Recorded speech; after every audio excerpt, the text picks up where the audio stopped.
Hello, and welcome back to another episode of Critical Reactions with your host, Bryan. We're going to continue on with this week's theme of spooky music, checking out something that looks absolutely terrifying. And yes, I do say looks primarily because of this thumbnail that we have. We're checking out Aphex Twin's Come to Daddy, the director's cut of the track, presumably director's cut for the music video, not the music itself, just absolutely terrifying. Aphex Twin is not an artist who I associate spookiness with their music, though I may be corrected in just a moment. Regardless, I'm sure the music video is going to be unsettling, if nothing else. Let's dive into it and see what Aphex Twin is bringing to the table today.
It's really interesting. I don't know where the division is between the multimedia artwork and the audio. Like, this sounds like we've entered the song proper, but the entire first minute could be either or.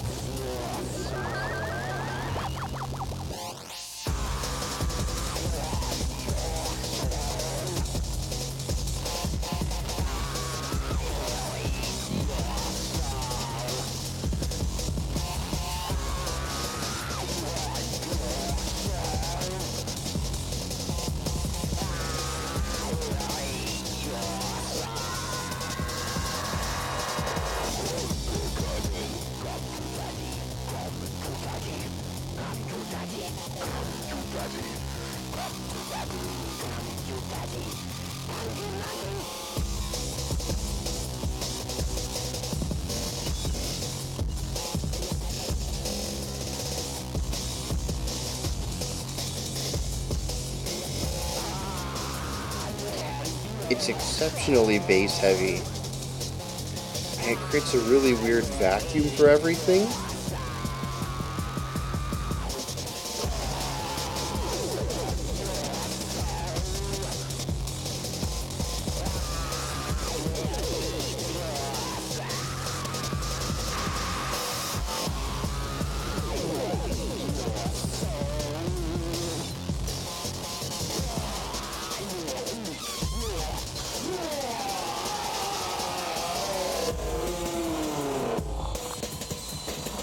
What in the... Oh, it's like my ear pops. How did he accomplish that? Wait, did my ear really pop?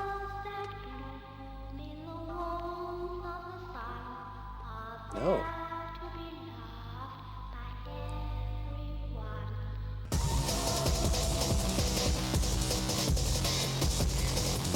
So bizarre.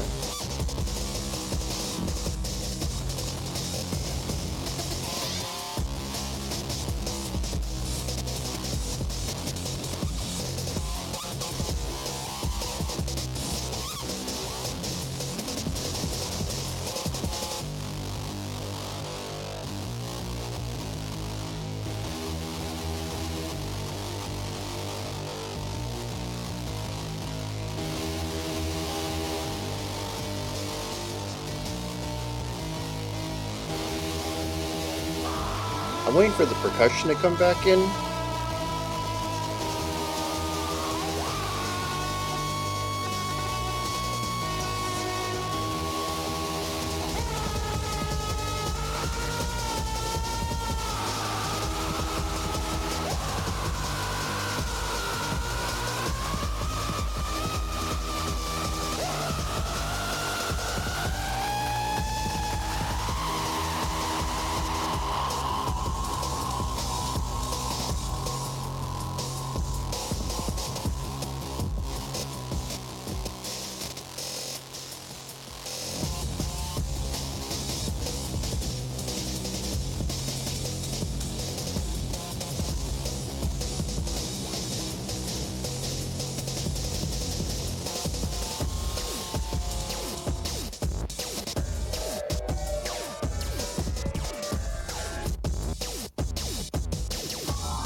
It's really interesting hearing the parallels between this and Gent yesterday.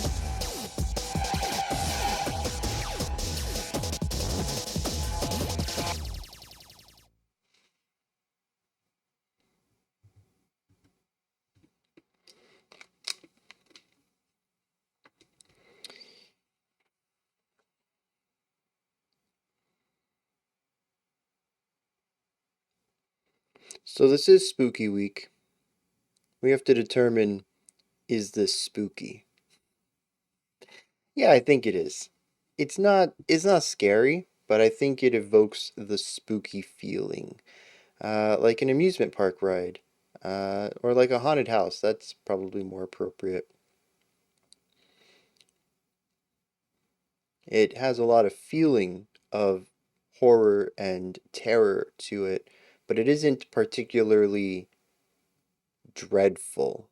There's a playfulness to it, a clear division that allows the mind to understand this isn't real. That kind of vibe. And I appreciate that. It's a playful spookiness that I think works really well for it. And it achieves it both on the musical and visual side. I mean, this is definitely a multimedia project right here.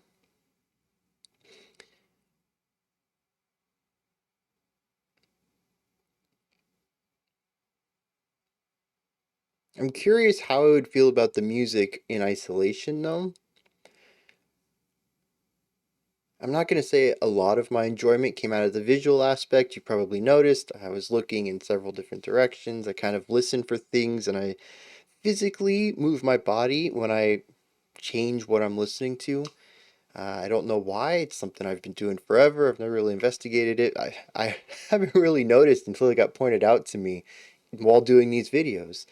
I physically look at places where I'm honing my listening to, even though, the music's not physically around me. But yeah, I didn't watch all of the video. It was sort of in my periphery for most of it, but the visuals do add, I think, a lot to the music, though.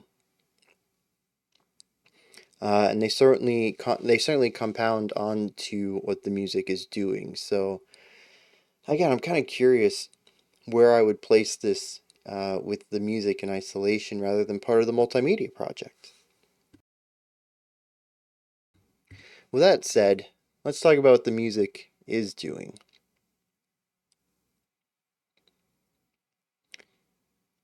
It is tense.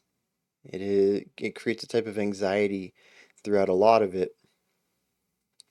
This comes through primarily the aggressiveness of the sounds and how frequently those sounds come at you as the listener. Um, it's done in a style that doesn't really take breaks. You're constantly having this quick bouncy. I say bouncy because it jumps between a couple of different core sounds in the percussion, but a bouncy rhythm from the percussion that we are just constantly being bombarded with, and it's done in very high, wide production. The sounds of the percussion come from all over the sound sphere. It is quite physically of a flurry of sound, an onslaught, consistent from all directions.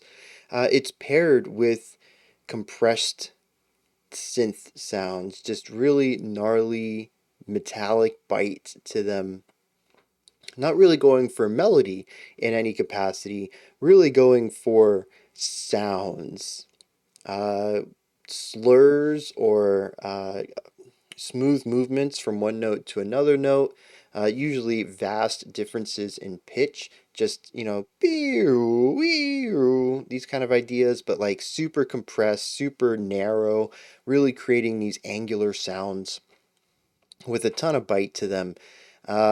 And the onslaught sonically, the onslaught rhythmically, the placement of all these sounds coming at us from all these directions, they all create something very tense and anxious. And when you pair that with the vocal delivery in most of this, which is itself in constant fluctuation, getting wider and narrower, changing the pitch from higher to lower, just constantly modifying this one organic element of it and turning it into this digital otherworldly thing, really removing the human nature from the one human instrument. Um, it really pushes the song towards this direction of uh, unfamiliarity.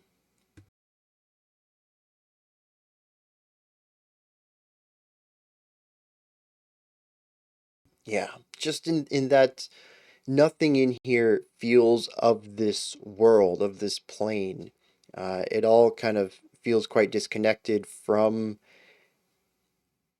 us, how we make music, the organic elements of music creation. Everything is digitized and modulated upon. Nothing is consistent and everything is tense and a flurry. And so it does feel otherworldly in that. And when you put the lyrics to it too, just "I want to eat your soul" over and over again, it does take on this antagonistic feeling to the entire track.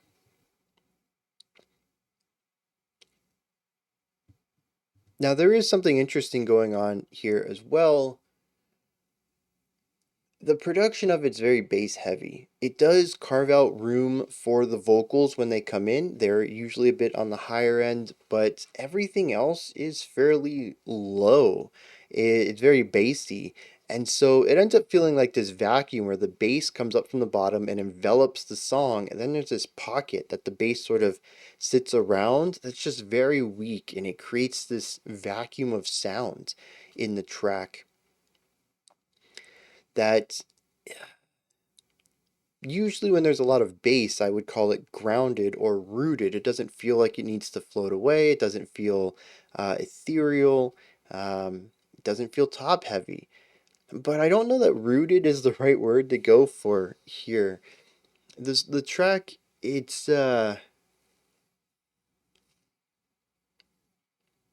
feels like it's enveloping.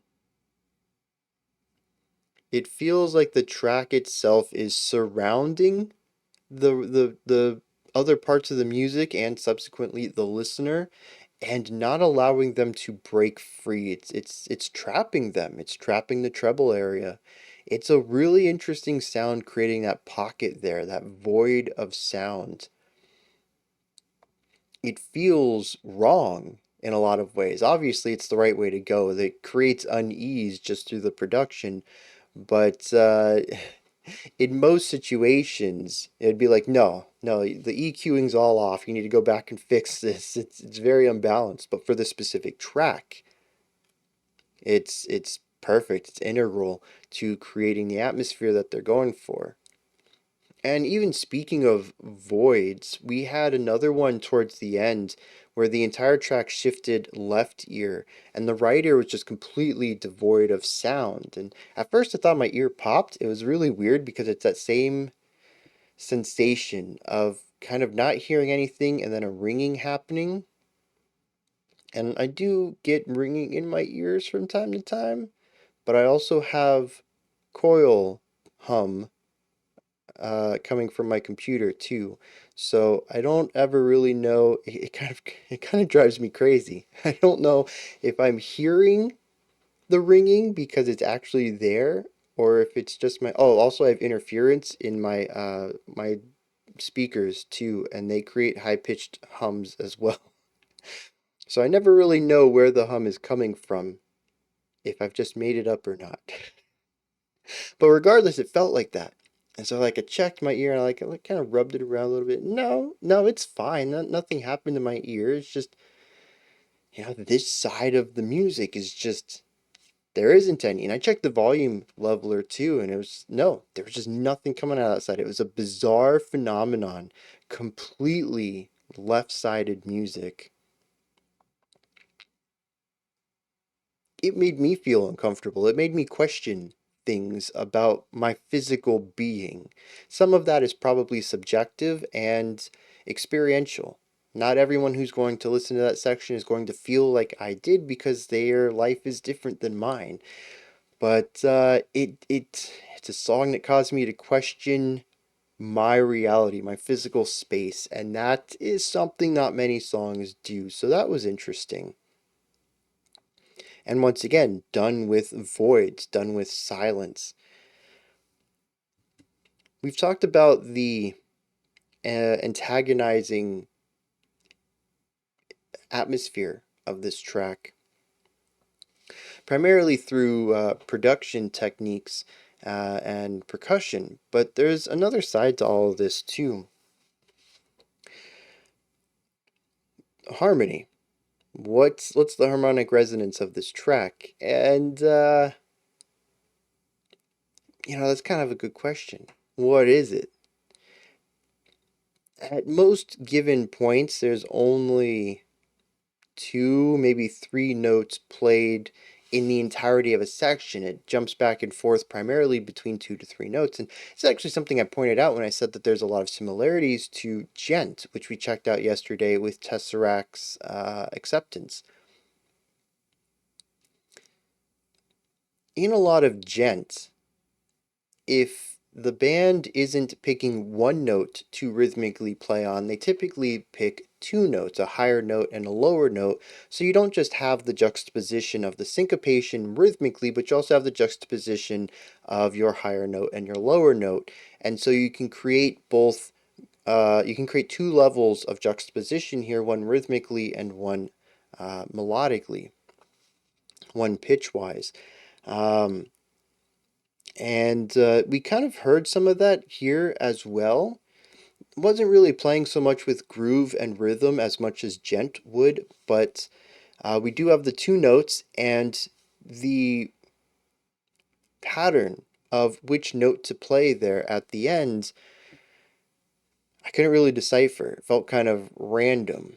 I'm sure the pattern was just on a much larger scale, much like Gent does, which makes their patterns feel difficult to decipher. It's just not working with a 1 bar phrase, maybe a 4 or 8 or even a 16 bar phrase to really make things feel spicy and completely linear despite being on a loop somewhere. It's just a much larger loop. So that was really interesting to kind of see those parallels. But there's not a lot of notes in here. There's a lot of sounds, textures, but notes, not really. So it's hard to lay down a harmonic layer here. I don't know what the minimum amount of notes you would need to determine a key.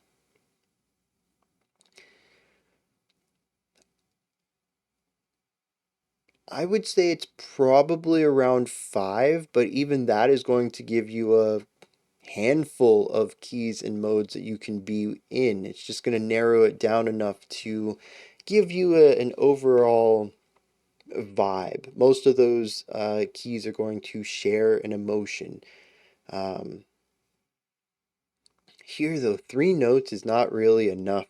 So there's not really a point where I can say there's a real strong emotional component to the harmonic element of this track. But what there is tension. It doesn't really matter what key we're in. We just need to know that the 2 notes that are typically played together create tension. And I couldn't quite figure out where that tension came from. Was it tension based on texture,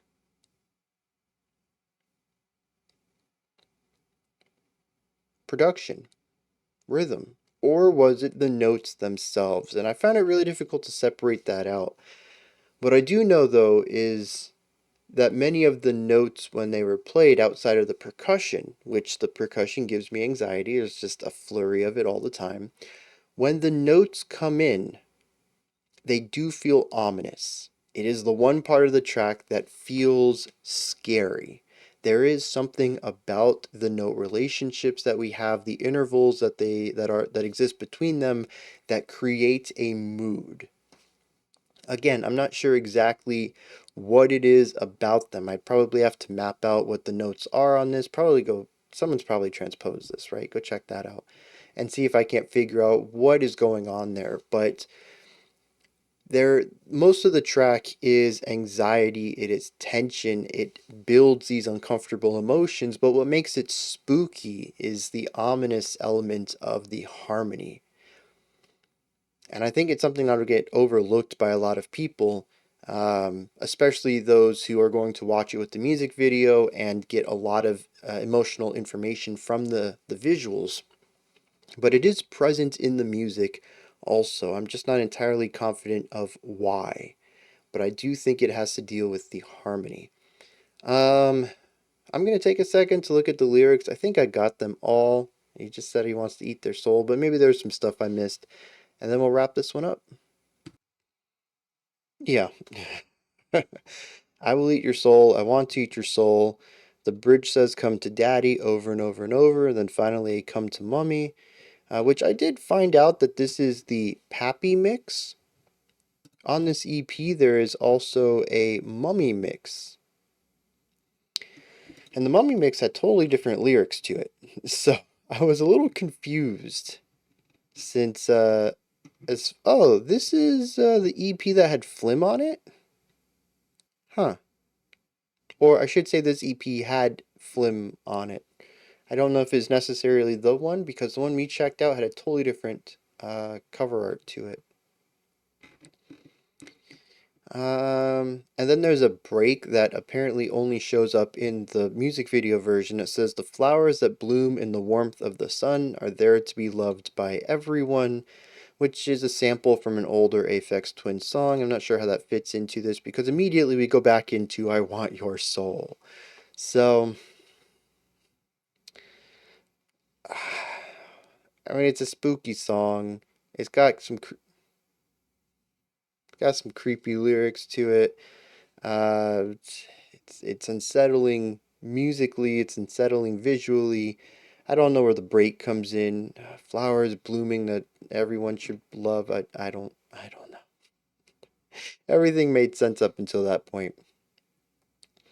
Those are my thoughts on Aphex Twin's Come to Daddy. Let me know what you thought of this track. If there's anything that stood out to you, anything you'd like to add on to what I said, correct me on, give me your own perspective on, etc., etc. Just toss those comments down there. Above that, in the description box, you'll find a link to Linktree.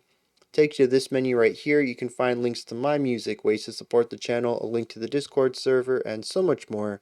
Above that, if you'd like, if you can, I'd appreciate it. Like, subscribe, or ring the bell. I'll be back now. We have a special selection coming up today, but otherwise I'll be back tomorrow, 5 p.m. Eastern Standard Time, 9 p.m. UTC, as usual. Until next time, remember to be critical, not cynical, of the music you listen to, and have a fantastic morning, afternoon, or evening, whenever you choose to watch my videos.